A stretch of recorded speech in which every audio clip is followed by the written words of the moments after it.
Assalamualaikum warahmatullahi wabarakatuh.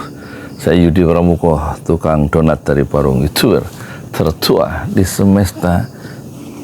Alhamdulillah wassalatu wassalamu ala rasulillah. Saya baru selesai sholat tahajud 11 rakaat. Ini jam 3 kurang seperempat. Boleh kan ngomong gitu ya?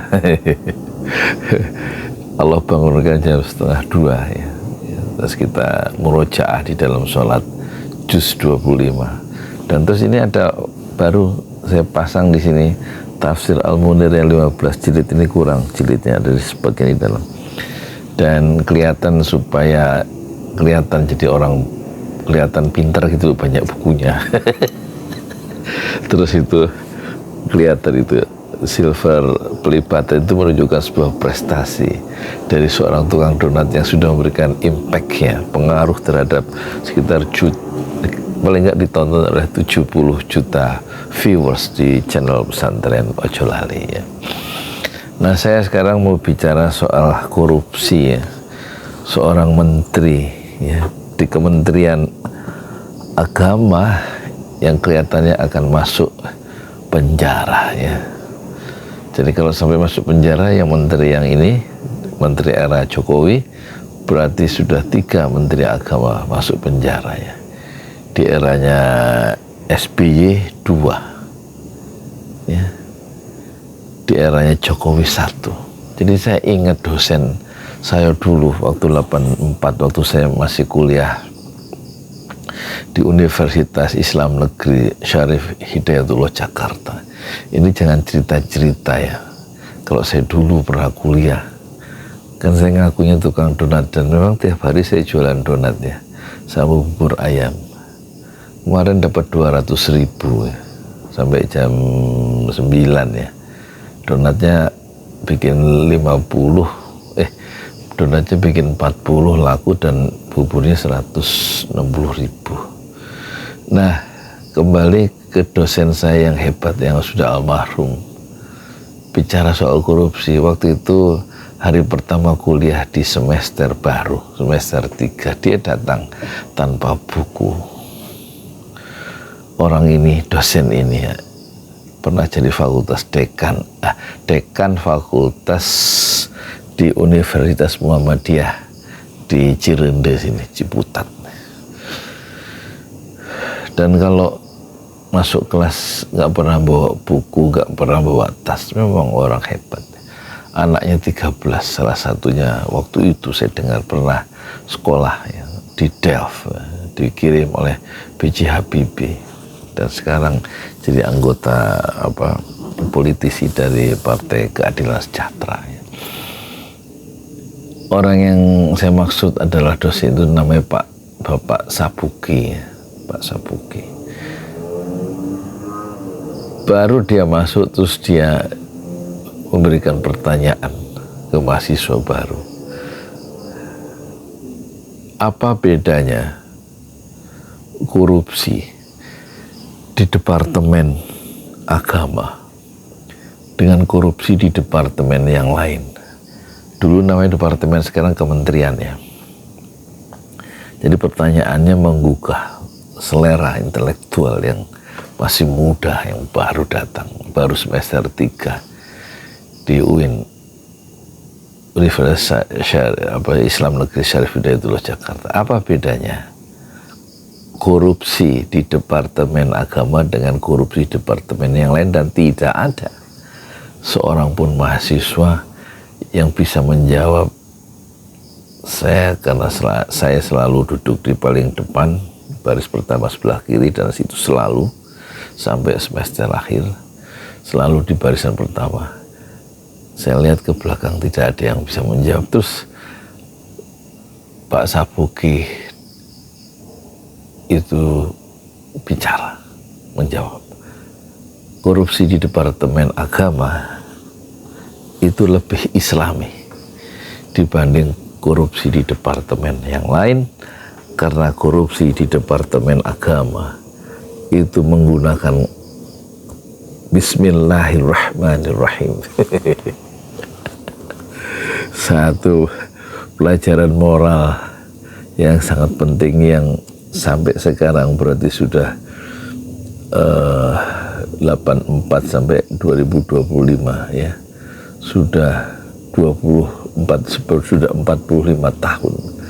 Nasihat itu, ucapan itu masih terkenang soal parahnya korupsi di departemen kita di Indonesia zaman Orde Baru, dan diteruskan korupsi itu di zaman Orde Reformasi sampai sekarang ketika Menteri Agama dicecar KPK karena persoalan kuota haji yang seharusnya 2% untuk haji khusus, 98% untuk haji reguler. Setelah dapat tambahan kuota haji 20.000 dari pemerintahan Arab Saudi, ternyata dia mengeluarkan surat peraturan Menteri Agama, komposisi itu diubah sama sang menteri menjadi 50 jatah, itu jatah 20.000 itu kalau tidak salah begitu, 50 untuk haji reguler dan 50.000 dan separuhnya, bukan 50% maksudnya, dari 20.000 itu untuk haji khusus. Jadi publik menyimpulkan dia melanggar undang-undang, sang menteri itu, dan tampaknya pejabat-pejabat departemen atau Kementerian Agama sudah disita rumahnya dan propertinya yang miliaran itu, dan konon pelanggaran undang-undang ini merugikan sampai 1 triliun ya, sekitar itu. Dan itu tidak terlalu penting buat saya karena yang korupsi juga bukan saya. Tapi yang saya soroti sekarang adalah Pak Sabuki tadi termasuk intelektual bebas ya, yang tidak dikenal di pentas nasional, dengan membuka satu begitu masuk kelas membuka satu percakapan atau membuka satu diskusi yang menggugah ya, tentang apa bedanya korupsi di Departemen Agama dengan korupsi di departemen yang lain. Itu satu bentuk pertanyaan yang merupakan refleksi ya dari kegeraman intelektual yang dia harus tularkan kepada mahasiswa baru, dan tampaknya cara dia melakukan satu edukasi dengan membuka percakapan dan membuka wawasan itu betul-betul masih terpahat deh, nempel di relung hati saya sampai 40 tahun kemudian. Itu yang pertama. Yang kedua, Pak Sabuki juga membuka atau mengenalkan saya tentang John Amos Comenius ya. Terus kemudian John Amos Comenius itu kalau kita baca di internet itu sekarang, dulu disebut Bapak, ya gelarnya Bapak pendidikan modern. John Amos Comenius seorang pendeta yang memperkenalkan proses pendidikan dengan sistem kelas, menjadikan anak-anak itu atau siswa itu dikelompokkan berdasarkan umur. Ada pendidikan untuk anak, ada pendidikan untuk remaja, ada pendidikan untuk orang dewasa, ada pendidikan untuk lansia, dan kemudian pengkategorian atau pengelompokan siswa berdasarkan umur itu dikumpulkan dalam kelas yang sama dengan sistem berbangku dan mendapatkan materi ajar atau buku-buku yang berbeda antara setiap kelas. Tidak seperti pendidikan Eropa yang di zaman kegelapan itu semua orang diberikan materi tentang materi kitab suci, Bible atau Injil yang sangat mengerikan karena begitu bebannya itu begitu berat, tidak disesuaikan dengan kondisi psikologis ya dari setiap kelompok umur dalam pendidikan. Nah, John Amos Comenius itulah yang dikenalkan oleh Sabuki. Pak Sabuki salah seorang tokoh Muhammadiyah ya, pernah jadi dekan di Fakultas Muhammadiyah di Cirende, Ciputat. Terus yang ketiga ya, dia juga memberikan pelajaran moral. Jangan sekali-kali beli buku yang nggak ori, kalau bahasa sekarang. Kalau dulu jangan beli buku bajakan di kawasan Jakarta Pusat itu ya. Buku-buku yang murah, buku-buku perguruan tinggi di kawasan Jakarta Pusat, di kawasan di pinggir jalan itu dulu sangat terkenal ya, tahun 80-an. Itu memang murah ya, tetapi semuanya itu bajakan, dicetak dengan cara ilegal, merugikan penerbit dan merugikan pengarang karena mereka tidak meminta izin kepada penerbit aslinya dan tidak memberikan bayaran kepada penulis buku aslinya, tapi mereka menjual buku-buku bajakan mereka itu kepada umum. Dan kita sebagai mahasiswa di depan kelas itu diingatkan jangan sekali-kali beli buku bajakan. Kalau bahasa kita mah bahasa pesantren, ilmunya bisa nggak berkah gitu. Berkah itu artinya, barokah itu artinya ziyadatul khair, bertambahnya kebaikan yang banyak, itu artinya barokah. Jadi nggak ada kebaikannya beli buku yang bajakan ya, yang nggak ori, buku KW atau istilahnya buku-buku yang diproduksi dengan cara mencuri karya orang lain. Itu yang berikutnya. Yang ketiga, yang berikutnya adalah Pak Sabuki itu mengingatkan juga ya, selain jangan membeli buku bajakan, terus jangan korupsi ya kan, kemudian jangan menyobek buku perpustakaan karena ingin mendapatkan bahan buku perpustakaan di kampus itu jangan disobek. jangan menyobek buku perpustakaan karena kita memerlukan data atau informasi dalam buku yang bukan milik kita, itu yang milik publik, yang harus bisa diakses oleh orang banyak. Karena buku itu yang kita sobek itu bukan milik kita, tapi milik perpustakaan, milik orang banyak.